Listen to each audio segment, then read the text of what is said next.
I have a bold take where I do think that if you're racist, you shouldn't be allowed in the temple. That's how I feel. I feel like I would rather sit and worship in the celestial room with someone who smokes weed than somebody who is blatantly racist and is outwardly about that online.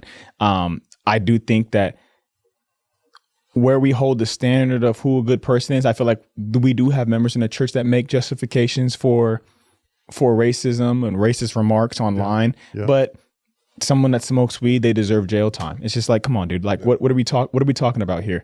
There are certain things, like certain nuances that we have to deal with, but it sucks because it's that silent.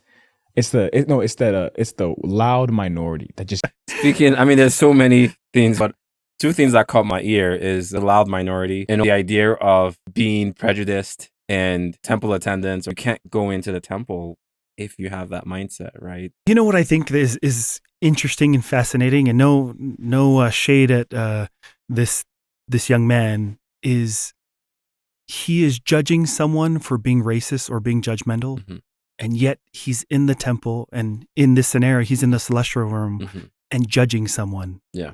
Also. Yeah. And so the very act of sin or harm that he's judging someone, he's also doing himself. Yeah.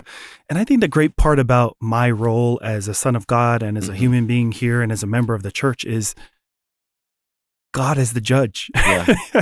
And That's our a great advocate is the savior. Yeah. And I am just glad that someone is in the celestial room with me and they're trying to be as good as they can be. Yeah. And if I'm sitting there in sacrament meeting or in the celestial room thinking about someone else and their issues, then I'm there for the wrong reason. I'm there to receive more light and knowledge and information from God. Yeah. And I should be less worried about why someone else is there.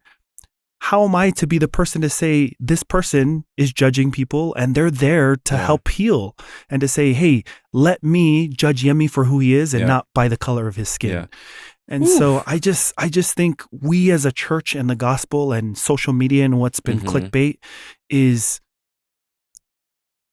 judging other people. Yeah. And it's just, we need to, I would love to live in a world and in a church where we can look at each other and say, man, I'm glad that you are a smoker and you are here trying to fix yourself. And that's why Christ came to the earth, was not for the perfect, was for the sinners.